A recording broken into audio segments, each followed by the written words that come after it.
if an electron transits from third shell to first shell, that time how much energy is going to emit? This we can find.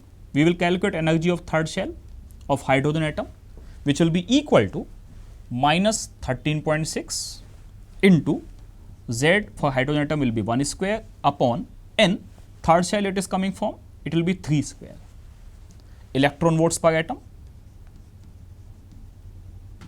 If electron is coming up to second shell, from third to second suppose it comes, when transition is made, it is called de-excitation, then energy of second shell will be minus 13.6 into Z will remain 1 only upon 2 square. Now, difference of energy in these two comes out to be E3 minus E2, which can be given as equal to delta E, and this will be equal to minus 13.6. This is energy of electron in third shell. So, minus 13.6 into 1 square upon 3 square minus of minus, we get here 13.6 into 1 square upon 2 square, right. Now, as you can see that this energy will come out to be positive in electron volts per atom. This will be calculated. Actually, we can simplify this formula by simply using that energy emitted or absorbed as equal to 13.6 into Z square into 1 by N1 square minus 1 by N2 square, and again this energy will be in electron volts per atom only. Remember one thing, this formula can be used to calculate energy emitted or absorbed both. If electron goes from lower level to higher level, at that time energy, the difference amount of energy will be absorbed. If electron comes from some higher level to lower level, at that time the difference amount of energy will be given out by the electron. Now, the thing is that remember one thing while using this formula, that N1 always has got to be the lower level and N2 always has got to be the higher level. Then this will give you the amount of energy which will be absorbed at the time of excitation from N1 to N2, or the energy released which will be given out at the time of de-excitation from N2 to N1, right.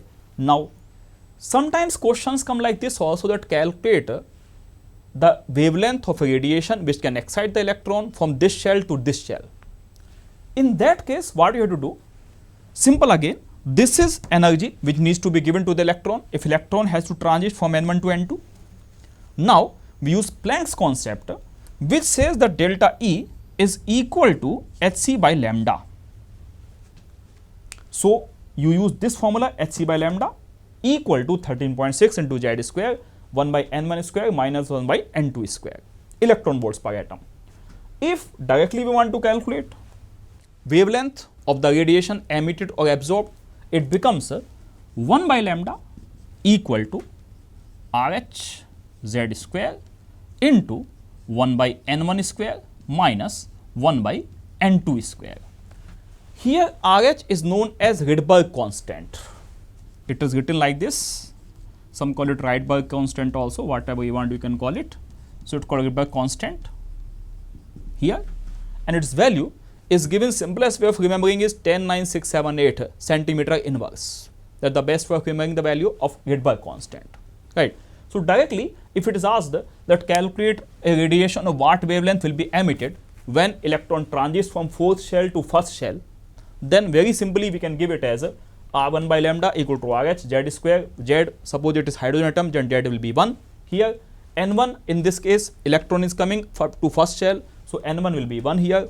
N2 coming from fourth shell, so N2 will be 4 here. So, simply substitute the values, you get the answer. Answer comes in centimeters here. Value of lambda will come out in centimeters here, right. Now, hydrogen spectrum will be discussed here somewhat. The spectrum, first of all, the spectrum was discovered for hydrogen, and what they found, actually first of all it was discovered by scientist Balmer, by the name Balmer, and he saw certain lines in the spectrum, and those lines after his name only are called as Balmer lines here. What happens here, that if electron de-excites from second shell up to first shell, right? Or from any other shell actually up to second shell if it de-excites, from any higher shell up to second shell, from fourth shell to second shell, third shell to second shell, any higher shell up to second shell if electron de-excites, then the line emitted is called to be having in the Balmer series. We say the line is in Balmer series here. Means from any higher shell up to second shell, if electron de-excites, we call it as Balmer series. How the wavelength of a particular line in Balmer series can be calculated? This is done by using 1 by lambda equal to RH Z square into 1 by N1, in this case will be 2. Because the lower level will always be 2, because the electron had to de-excite up to second shell only. So it becomes 2 square minus 1 by any higher shell it may be. So this is N square here. This actually was the first one, not to be discovered, not the first one actually. The first series which we get in lines in is Lyman series. But this was discovered later. The reason also I'll tell you. The reason for this was that Balmer series lines are found in visible region. So we can see them. But Lyman series actually is not possible to be seen. That's why they were discovered later on. Lyman series, similar, exactly similar from any higher shell. If they come up to first shell, then we say that the lines fall in Lyman series. Formula similarly will become that 1 by lambda equal to RH Z square into 1 by 1 square minus 1 by N square. N again may be any higher shell, somewhat less than infinite. So up to any shell, they de-excite up to first shell, then we say that the lines fall in Lyman series. Similarly, after Lyman Balmer, we have got Paschen series. Paschen series. Similarly, in this case, only this value is going to change from any higher shell if electron de-excites up to third shell. Then we say the lines fall in Paschen series. Then we have bracket series. Exactly in similar manner, this comes up to fourth shell. Then we have Freund series, and this obviously will be up to fifth level, from any higher shell up to fifth level. Only difference is here that the value of N1, which is the lower shell with the lower level, keeps on changing here. Higher level which obviously will be same. From any higher level to up to this level it comes. So we get Lyman, Balmer, Paschen, bracket, Freund. Right now. So this is hydrogen spectrum. This was the spectrum which could be explained on the basis of Bohr's model perfectly. If he said that, okay, if electron is de-exciting from fourth shell up to first shell, and we will get a wavelength of this much particular wavelength, this much particular angstroms, exactly based upon calculation, the wavelength was found to be present on that perfect line. So he was excellent in explaining this. But as usual, this model also could not survive for long. And what happened after that, certain observations were done which made it to fail. One of the reasons for the failure of Bohr was its advantage only, that Bohr could tell everything. It could tell the energy, it could tell the radius, it could tell even the velocity of the electron. This only became the problem. That time only what happened, one scientist by the name Heisenberg came.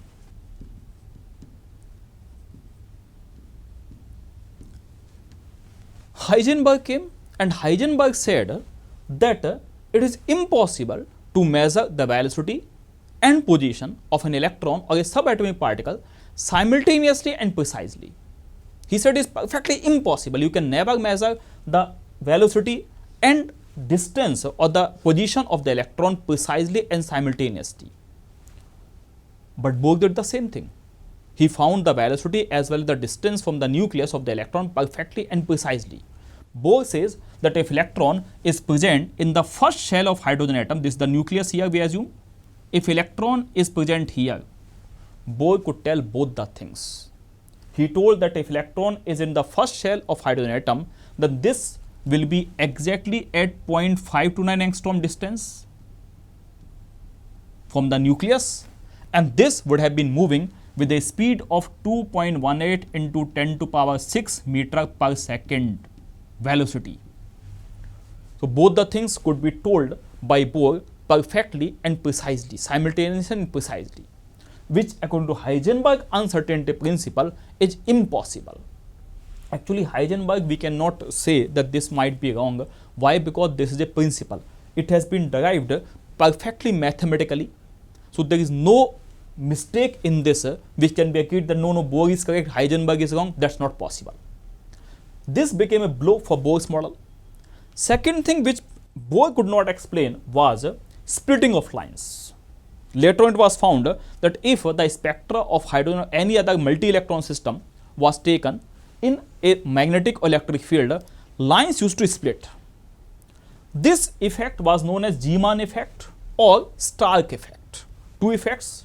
One was called Zeeman effect. Other one was called Stark effect. Stark effect. These two effects could not be explained by Bohr again. Third thing, Bohr's model used to fail to explain the spectra of multi-electron system. Other thing, Bohr considered electron to be only a particle. He assumed it to be only a particle, nothing else. While de Broglie said that electron can behave both as a wave as well as a particle. So he did not consider dual nature of electron, he considered only particle nature of the electron, which again became a problem for Bohr. Now, we will discuss first de Broglie here. After that, we come to Heisenberg. See.